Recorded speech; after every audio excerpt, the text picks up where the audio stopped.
नमस्कार मित्रांनो, मराठी चॅनलमध्ये तुम्हा सर्वांचं स्वागत आहे. आज आपण टिपालिया बघूया. बायोसायन्स ॲनाटॉमी JNM फर्स्ट इयरच्या स्टुडंटसाठी आहे. 5-5 मार्काला क्वेश्चन पेपर विचारला जातो. थोडक्यात लिहायचं असतं. चला तर सुरुवात करूया. हा ॲनाटॉमी बायोसायन्स 2008 आणि 2023मध्ये पण आलेला आहे. तसेच मध्ये पण रिपीट खूप वेळा झालेला आहे. तर बघूया. सेरेब्रो फ्लूइड,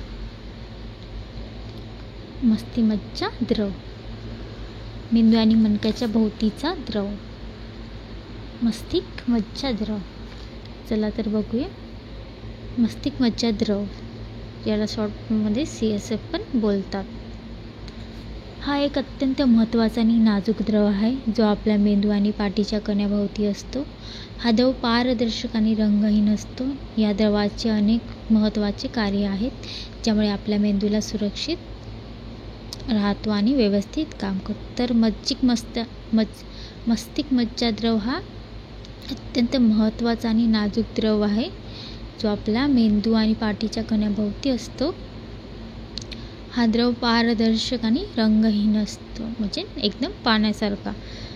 या द्रवाचे अनेक महत्त्वाचे कार्य आहे, ज्यामुळे आपला मेंदू सुरक्षित राहतो आणि व्यवस्थित काम करतो. चला CSFचे कार्य बघूया. मुख्य कार्य: संरक्षण, प्रोटेक्शन. CSF आपल्या मेंदू आणि पाठीच्या कण्याला धक्क्यापासून वाचवतो. ज्याप्रमाणे गाडीमध्ये शॉक ॲब्सॉर्बर असतात, तसे CSF आपल्या मेंदूसाठी काम करतो. पडल्यामुळे किंवा इतर कोणत्याही प्रकारच्या आघातामुळे मेंदूला इजा होऊ नये म्हणून हा द्रव एक सुरक्षा कवच तयार करतो. तर CSF हा आपल्या पाठीच्या कण्याला धक्क्यापासून वाचवतो. ज्याचप्रमाणे गाडीत शॉक असतात, तसेच हा आपल्या मेंदूसाठी काम करतो. पडल्यामुळे किंवा इतर कोणत्याही प्रकारच्या आघातामुळे मेंदूला इजा होऊ नये म्हणून हा एक सुरक्षा कवच तयार करतो. एवढं समजलं असं. वॉयन्सी बघूया. उपला वक्ता. आपला मेंदू CSFमध्ये तरंगतो. यामुळे मेंदूचे वजन कमी होते आणि तो सहजपणे काम करू शकतो. जर मेंदू पूर्णपणे कठीण हाडावर ठेवला असता, तर तो त्याचं वजनाने दबला असता. CSFमुळे मेंदूला बॉयन्सी मिळते आणि तो व्यवस्थित काम करतो. तर आपला मेंदू CSFमध्ये तरंगतो. याचमुळे मेंदूचे वजन कमी आणि सहजपणे तो काम करू शकतो. जर मेंदू पूर्णपणे कठीण हाडावर ठेवला असता, तर तो त्या वजनाने दबला गेला असता. CSFमुळे मेंदूला बॉयन्सी मिळते आणि तो व्यवस्थित काम करतो. चला, पोषक तत्वाचा पुरवठा आणि कचरा काढणे, न्यूट्रिएंट डिलिव्हरी आणि वेस्ट रिमूव्हल.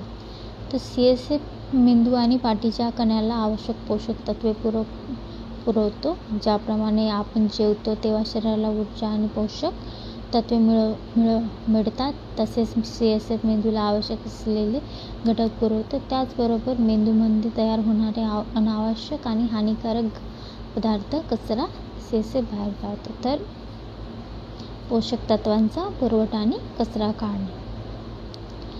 CSF मेंदू आणि पाठीच्या कण्याला आवश्यक पोषक तत्वे पुरवतो. तर CSF हा मेंदू आणि पाठीच्या कण्याला पोषक तत्वे पुरवतो.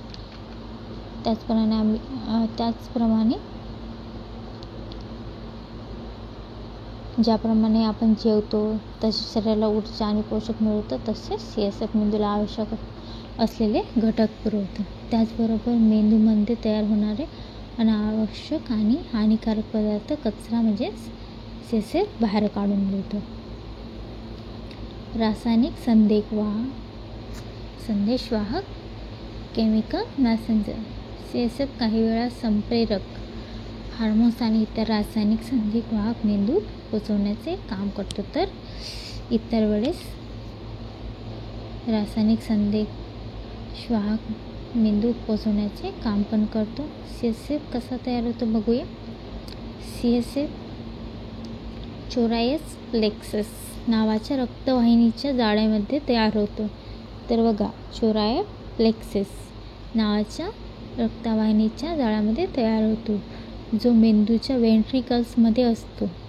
हे वेंट्रिकल्स म्हणजेच मेंदूतील पोकळ्या CSF वेंट्रिकल्समधून आणि सब ॲरेकॉनेट पेन्समध्ये फिरतो आणि नंतर रक्तात परत शोषला जातो. तर CSF कसा तयार होतो ते बघून घ्या. चोरायड प्लेक्सस नावाच्या रक्तवाहिनीच्या जाळ्यामध्ये तयार होतो, जो मेंदूच्या वेंट्रिकल्समध्ये असते. हे वेंट्रिकल्स म्हणजेच मेंदूतील पोकळ्या CSF वेंट्रिकल्समधून आणि सब अरेक्नॉइड पेन्समध्ये फिरतो आणि नंतर रक्तात पसरला परत शोषला जातो. तर हे झालं CSF तयार कसा होतो ते. CSFची तपासणी पण बघून घेऊया आपण. CSFची तपासणी अनेक रोग ओळखण्यासाठी केली जाते, जसे की मेनिंजायटिस, एन्सेफलायटिस आणि मल्टिपल स्क्लेरोसिस.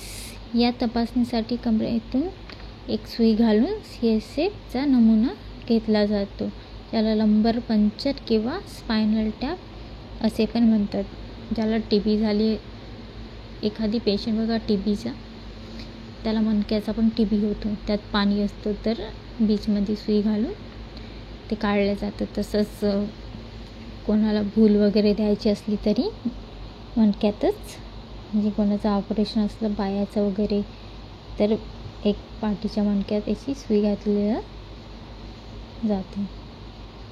सोप्या भाषेत सांगायचं झाले तर CSF म्हणजे आपल्या मेंदू आणि पाठीच्या कण्यासाठी एक सुरक्षा कवच आहे, जो त्याला सुरक्षित ठेवताना त्याला पोषण देतो आणि त्याच्यातील कचरा बाहेर काढतो. हा द्रव आपल्या आरोग्यासाठी खूप महत्त्वाचा आहे. तर खूप सोप्या भाषेत दिलेला आहे, तुम्हाला समजेल असंच दिलेलं आहे. एकदा तुम्ही परत वाचून घ्या, म्हणजे तुम्हाला एकदम इतक्या सोप्या भाषेत दिलेलं आहे, जेवढं पुस्तकात पण लिहिलेलं नाही आहे. पुस्तकातलं पण वाचा आणि इथलं पण वाचा, कारण की हे पण पुस्तकातलंच आहे, पण एकदम सोप्या आणि शॉर्टकट भाषेत दिलेलं आहे. जे मेन पॉईंट आहे तेच. 5 मार्कासाठी क्वेश्चन येण्याचे चान्सेस आहेत, तर वाचून घ्या, कारण की हा क्वेश्चन खूप वेळा रिपीट झालेला आहे. आणखीन काही क्वेश्चन काही प्रश्न असल्यास कमेंट करून विचारा. व्हिडिओ आवडला असेल तर लाईक आणि शेअर करा. धन्यवाद.